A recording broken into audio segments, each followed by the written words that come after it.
Muito bem, Nardon Inácio, auditores e consultores, há 50 anos gerando resultados para suas empresas, seus clientes.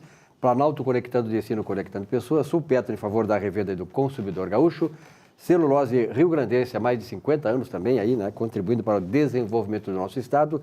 Sindareia, construindo o Rio Grande Forte. Pô, eu te pedi para vir a semana que vem, tu ficou aí no Resolvi ficar, mas também, para receber esse bom amigo aqui, tem que ficar. O amigo que ele se refere é o nosso vereador Ricardo Gomes. Prazer em tê-lo, Ricardo. Prazer estar aqui com vocês. Que é líder da bancada do PP na Câmara de Vereadores de Porto Alegre, né, Ricardo? Exatamente, assumindo agora a liderança. Que legal, beleza. Então é o seguinte, a Câmara de Vereadores ela tem um papel fundamental, né? A área legislativa tem um papel fundamental na estrutura toda da sociedade.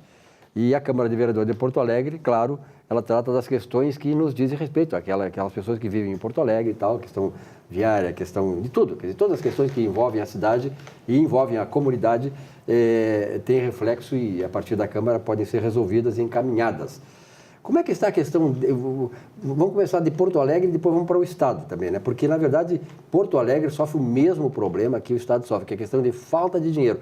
Isso, de certa maneira, afeta o serviço. Até que ponto afeta o serviço colocado à disposição do pessoal que mora em Porto Alegre? Afeta muito e afeta diretamente, né? Acho que todos os porto-alegrenses estão insatisfeitos hoje com o nível de serviço que o município oferece, assim como os gaúchos estão insatisfeitos com o nível de serviço que o Estado oferece, que é um problema nacional também.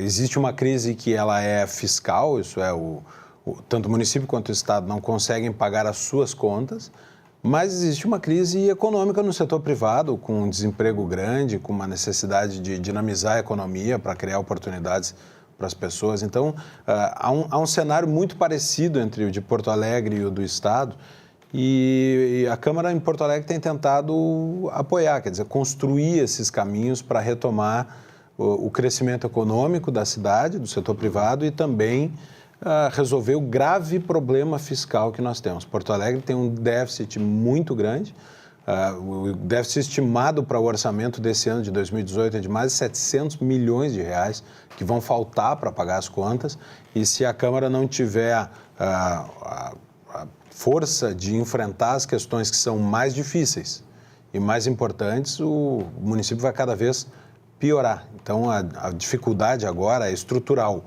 Os serviços estão atrasados, a gente caminha pela cidade, vê grama alta, buraco nas ruas, mas o cenário, se não se fizer nada, é de uma piora para o futuro. Então, nós precisamos agora ter a altivez de enfrentar as dificuldades.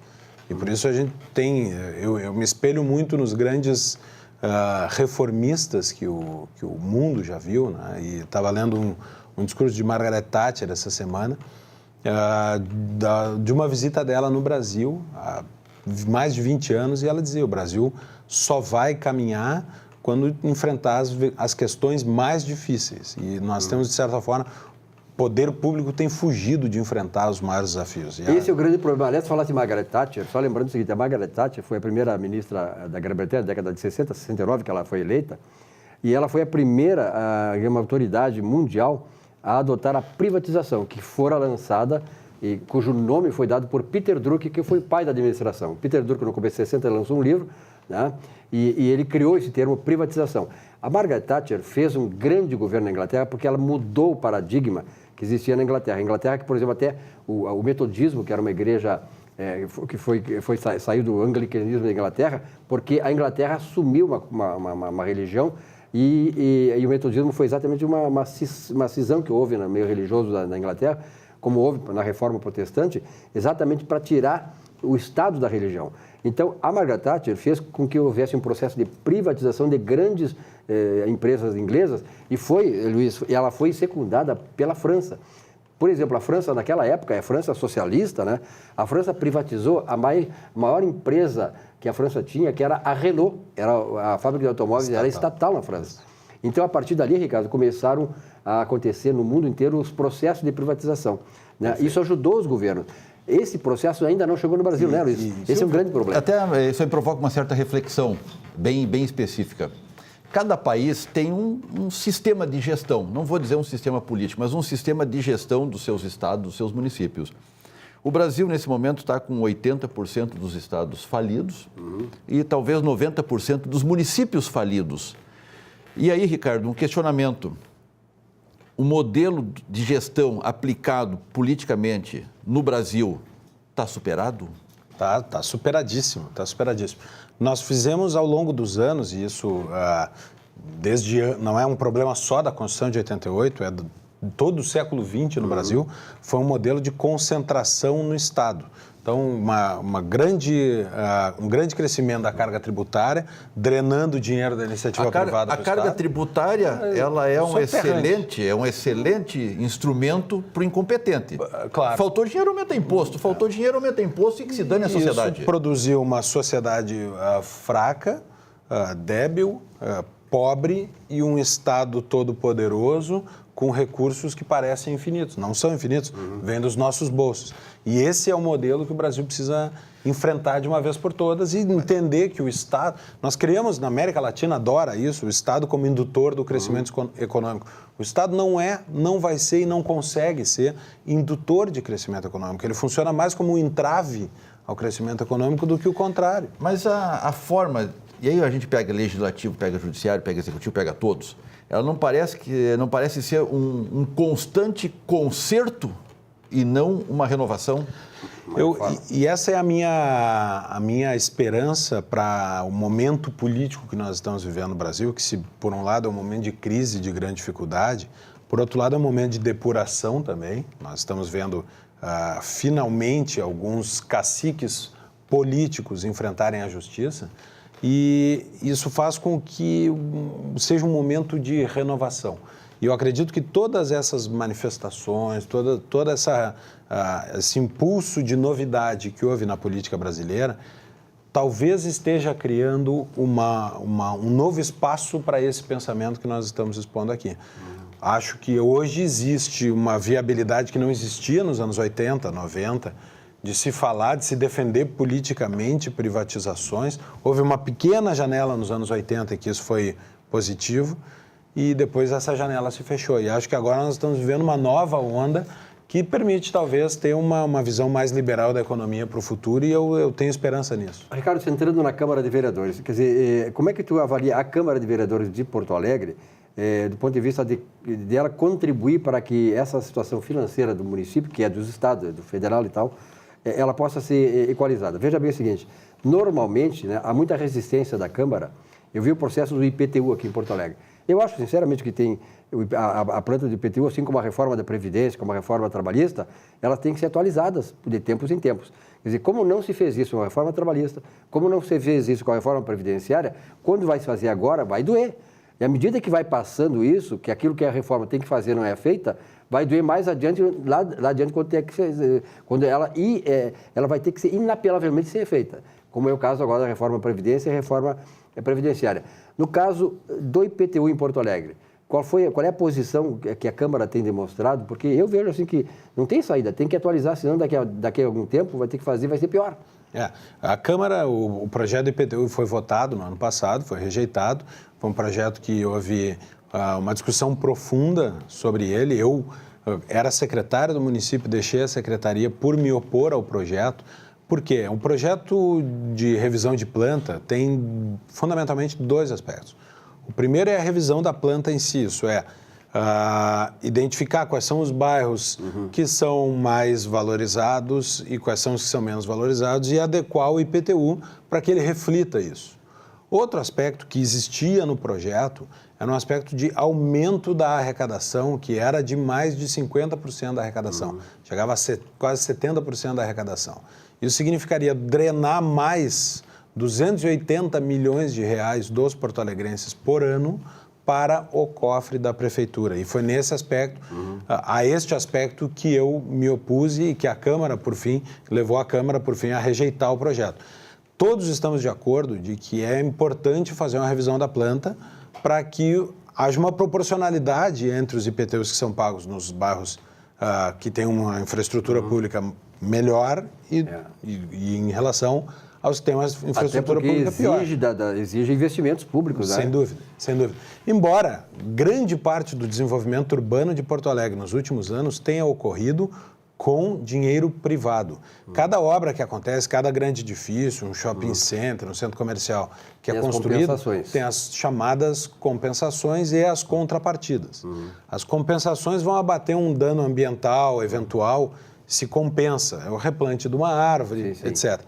E as contrapartidas são o que tem feito o município investir na zona urbana. As contrapartidas estão basicamente linkadas à infraestrutura que aquele local vai necessitar. E que nem sempre se realizam. Isso é, vou dar um exemplo, a ampliação do shopping center Iguatemi, a prefeitura exigiu uma duplicação da Anita Garibaldi, do fim da Anita Garibaldi.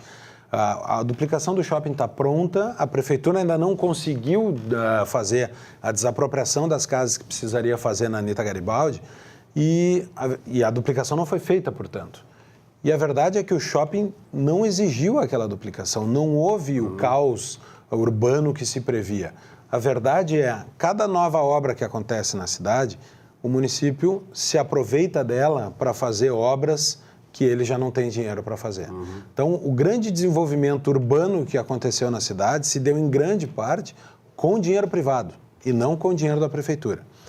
Mesmo assim, precisamos ajustar os IPTUs, sem dúvida. São dois assuntos distintos. São dois assuntos. Quero dizer que não decorre necessariamente do gasto do dinheiro público a valorização do imóvel. Não decorre.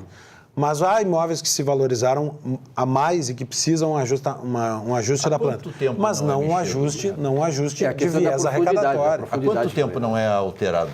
Aí há uma discussão também que, no meu entender, tem aparecido apenas de forma parcial.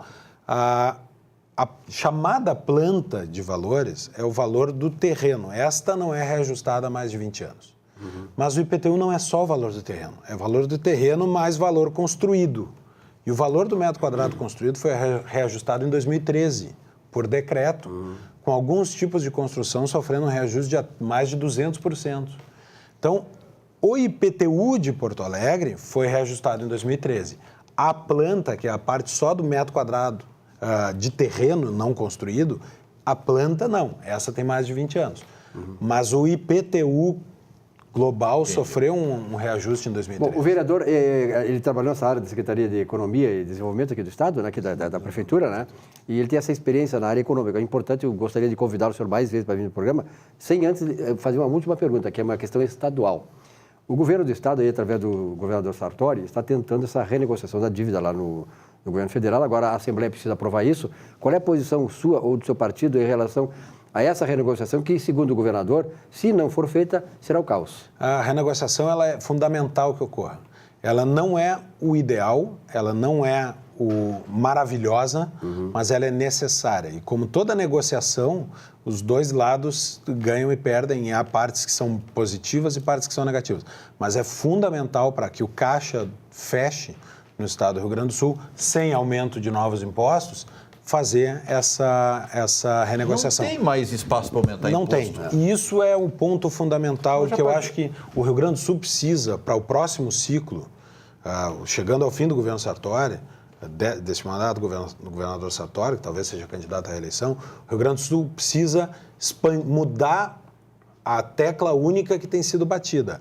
Sim, a questão fiscal das contas do governo é importante, sim, e nisso o governador Sartori tem se concentrado, mas há que se olhar para a economia privada. Nós estamos perdendo empresas, nós estamos perdendo investimentos, nós estamos sangrando empregos, então precisa um equilíbrio melhor para os próximos 4 anos entre as contas do governo e as contas das famílias. O governo só vai se recuperar quando as famílias se recuperarem, e não o contrário. E o governo só vai arrecadar à medida em que as empresas privadas tiverem incentivo para investir cada vez mais e ficarem aqui. Sim, nós temos, acho que, as maiores alíquotas. No combustível, nós só perdemos para o Rio de Janeiro. Aqui é a maior alíquota de ICMS do Brasil, afora o Rio de Janeiro, que é 31%. Aqui é 30%. É um absurdo. Eu, por mais de 10 anos, participei do Dia da Liberdade de Impostos, da organização do Dia da Liberdade de Impostos, e justamente nós escolhemos o combustível como um símbolo disso. Fazíamos a venda de gasolina sem imposto. Recolhíamos um valor, pagávamos um imposto e vendíamos a gasolina sem tributo. Hoje, Nos últimos anos, o Sulpetro passou a fazer apoiou e sustentou essa ação, que é uma forma de conscientizar o cidadão da carga tributária que ele paga. Sim, é superior a 50%, hoje só de imposto direto. Dos 4,30 que deve estar um litro de gasolina, dependendo do posto do dia, mais de 2,20 são impostos. Nós poderíamos estar pagando R$ 2,20 um litro de gasolina. Essas questões todas que nós estamos discutindo aqui com o Ricardo, junto com o Luiz, certamente elas convergem para uma grande necessidade que nós temos no Brasil, de redefinir o tamanho do Estado que nós queremos. Nós sabemos, o Estado está grande demais. Quer dizer, por exemplo, assim, uma coisa que sempre me chamou a atenção, a economia, ela vive de ciclos de depressão, ciclos de crescimento. E aqui no Brasil, o setor público, e eu não sou contra o funcionalismo público, eu fui funcionário público também, entendo a importância do funcionalismo público. Agora, é inadmissível que algumas castas do funcionalismo público, a economia cai 3% do PIB, a inflação é 3%, os caras recebem 15%, 20% de aumento por ano. Quer dizer, o setor público é um oásis dentro de uma situação que não é inadmissível no Brasil. Nós não podemos, a economia está caindo e certas castas estão crescendo em cima de uma queda do PIB. É inadmissível isso. Então, nós temos que marchar para muitas coisas e essa redefinição do Estado me parece fundamental, Ricardo. Perfeito, perfeito. Só uma única colocaçãozinha que colocaste do funcionário público. A classe A aposentada no Brasil, ela é quase que na totalidade funcionário público. É? E houve um descolamento das pessoas comuns, do setor privado e do funcionalismo. O nível médio de renda do setor privado caiu e o do funcionalismo subiu. E por isso as despesas do poder público crescem mais do que a receita. É maravilhoso debater sobre isso. Por exemplo, o Banco Mundial, ele fez uma pesquisa e diz que no Brasil, o Brasil funciona o efeito Robin Hood ao contrário, ou seja, as classes menos favorecidas, por essas razões, estão transferindo renda, que já são pequenas, para aquelas castas, como tu disseste. Quer dizer, nós estamos transferindo dos pobres para o rico, ao contrário do Robin Hood. Ricardo, muito obrigado pela tua presença aqui. Convite para voltar sempre que quiser aqui. É importante, né, Luiz? Porque esse tipo de debate, para nós, o nosso programa é Desenvolvimento Econômico, é importante tocar nessas questões do município e do Estado. O Ricardo tem essa visão que eu acho importante passar para o telespectador, porque nós temos que mudar esse país. Isso muda através da mentalidade. Mudar a mentalidade, nós vamos mudar o Brasil. Perfeito. Eu quero agradecer muito, Luiz Antônio, Silvio, obrigado pela oportunidade. Estou sempre à disposição, porque acho que é um momento de uma virada de mentalidade, perfeito nisso, uma virada de mentalidade que pode salvar ou afundar o futuro do Brasil. É verdade. Está na nossa Rápido intervalo, já voltamos aqui com o nosso Economia e Desenvolvimento. Até já.